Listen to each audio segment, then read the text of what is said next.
Dear students of class 10, welcome to my history class. Now, few points were left to be discussed, to be taught. Now I am going to do it. The lessons is the First World War, chapter number 8, and points to be taught are as mentioned. Number 1, Treaty of Versailles. Number 2, terms of the treaty. 3, criticism of the Treaty of Versailles. 4, the League of Nations. And 5, aims of the League of Nations. First point, Treaty of Versailles.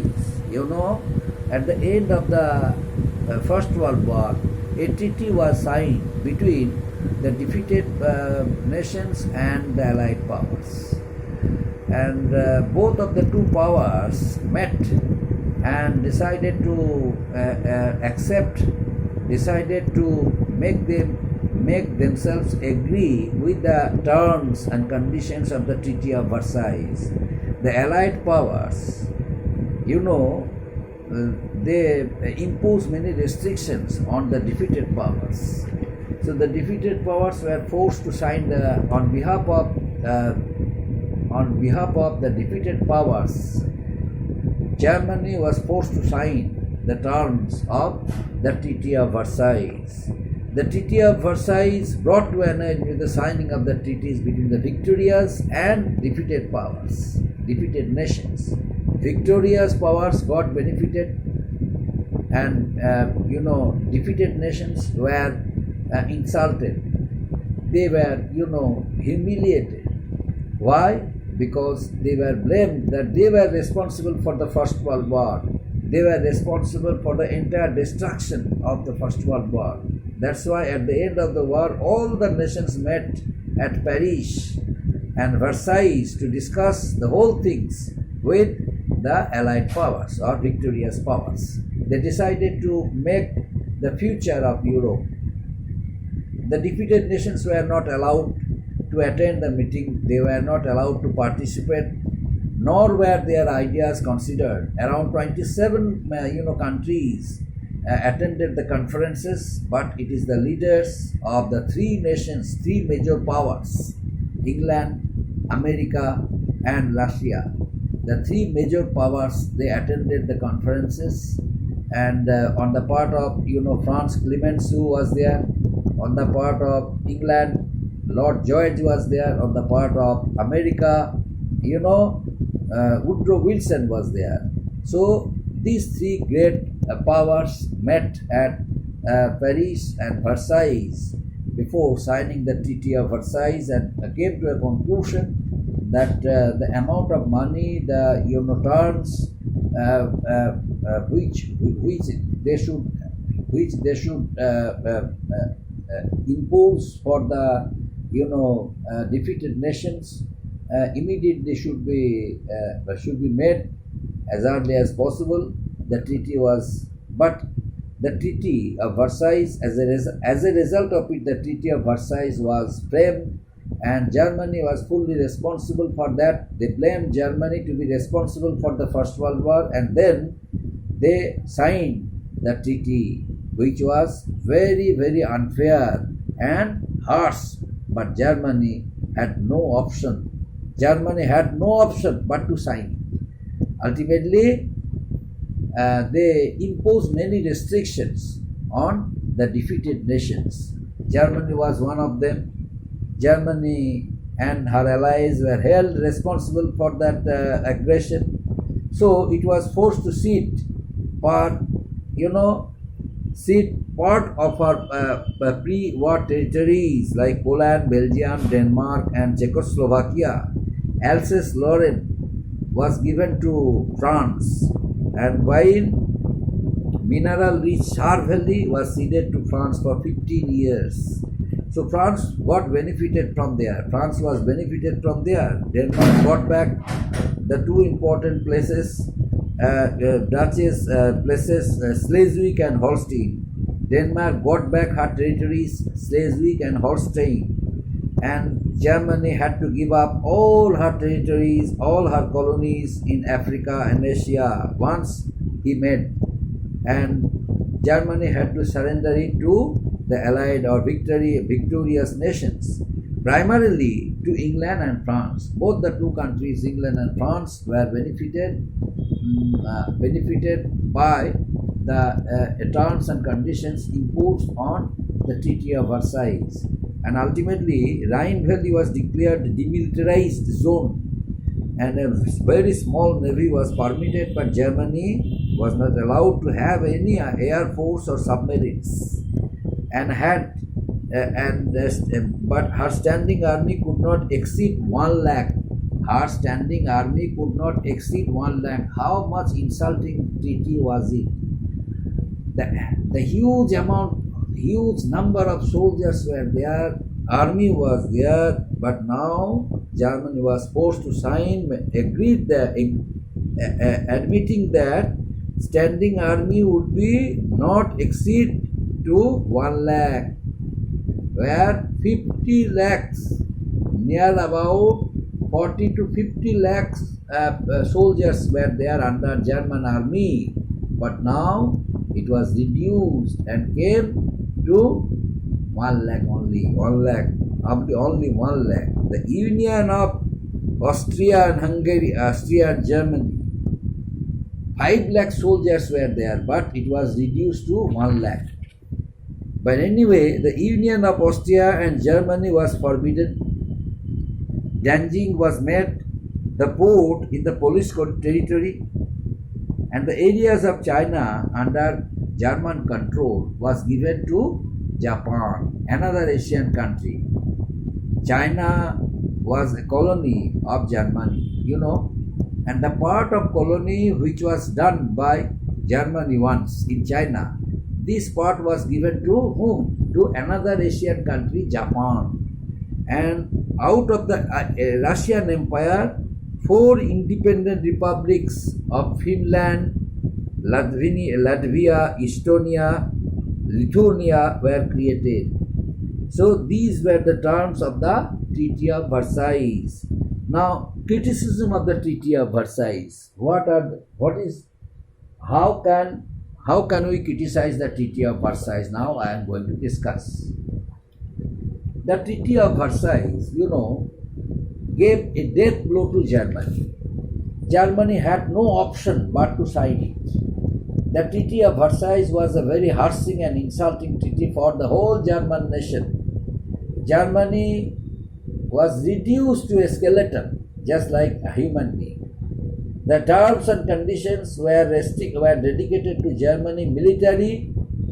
The terms and conditions of the Treaty of Versailles,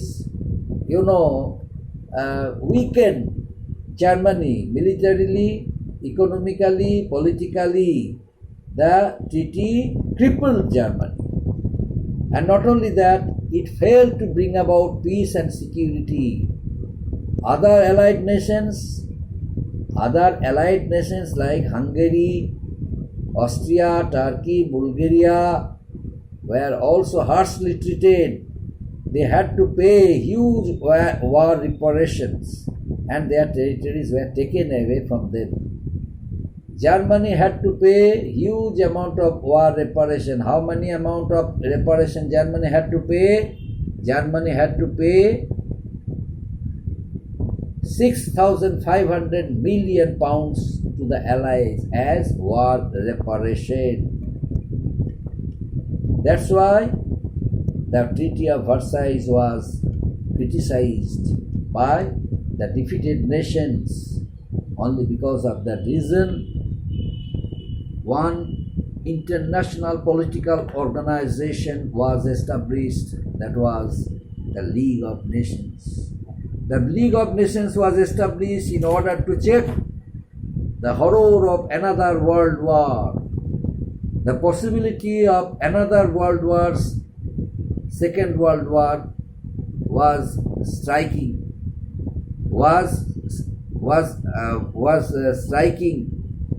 That's why, in order to check the possibility of another world war, means the Second World War, one political organization, international political organization, the League of Nations was established.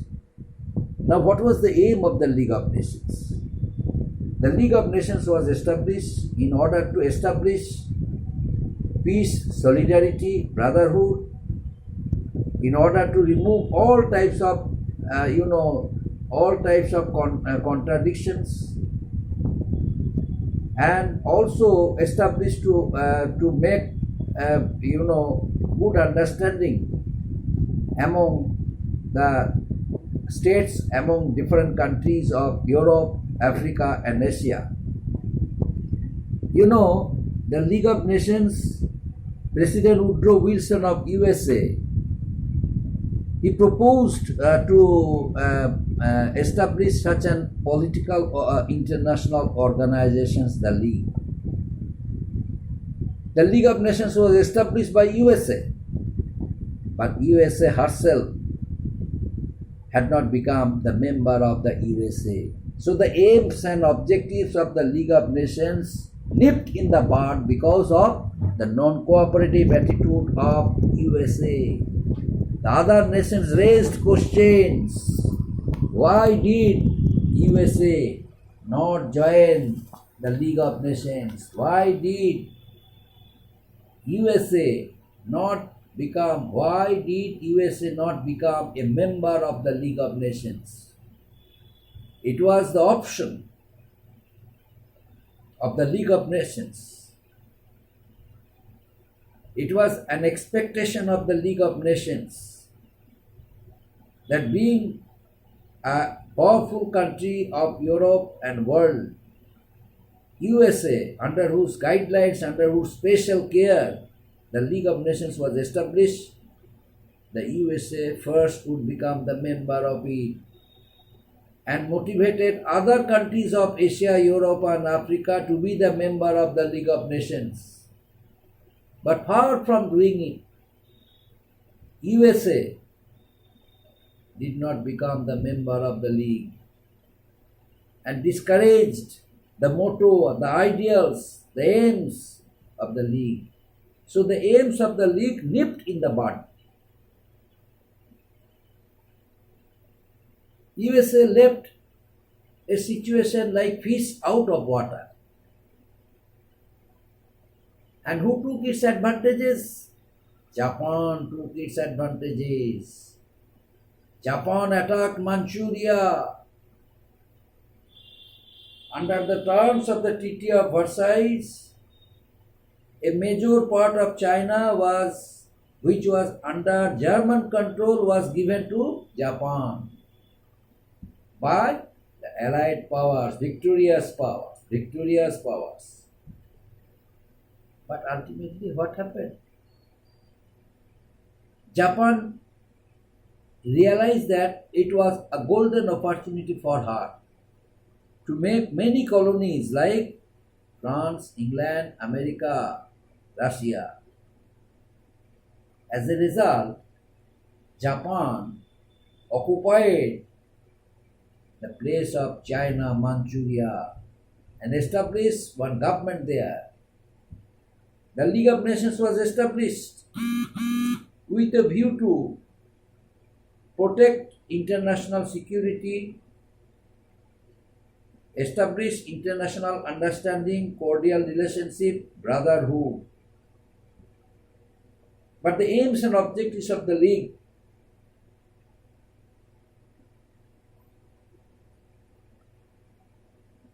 nipped in the bud.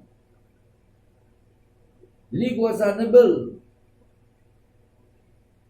to check the growing influence of Japan as a country of Asian continent. Japan occupied the vast areas of Manchuria, a part of China. China repeatedly requested the members of the League to take action against Japan, since Manchuria was a part of China. But they adopted a policy of, mutual understanding. They remained silent because the major powers of Europe, England, France, Russia, America, they remain busy in safeguarding their own interests.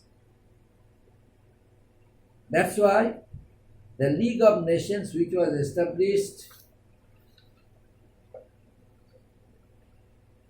protecting the people of the world from other second for other world war, failed failed to achieve success.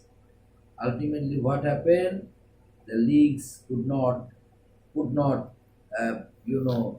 reach our goal.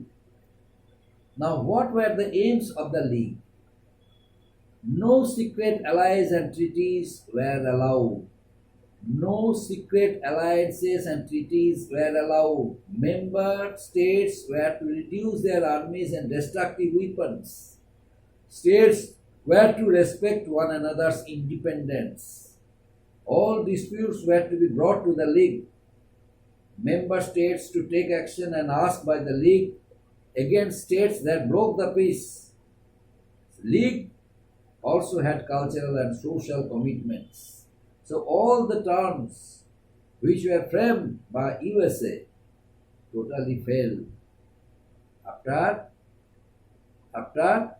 Japanese attack in Manchuria, a part of China. So as per the syllabus of the council, I taught and finished teaching of this lesson. I taught this lesson. I completed my teaching. Then next time I shall start another lesson, because now I have to teach you lesson as per the syllabus of semester 1. The semester 1, which is likely to be held very soon. I have to see the lessons which are the part of semester 1. I have completed teaching, and if it is not there, then the lessons which are the part of semester 1, I have to teach you. Clear? You please consult the syllabus of semester 1.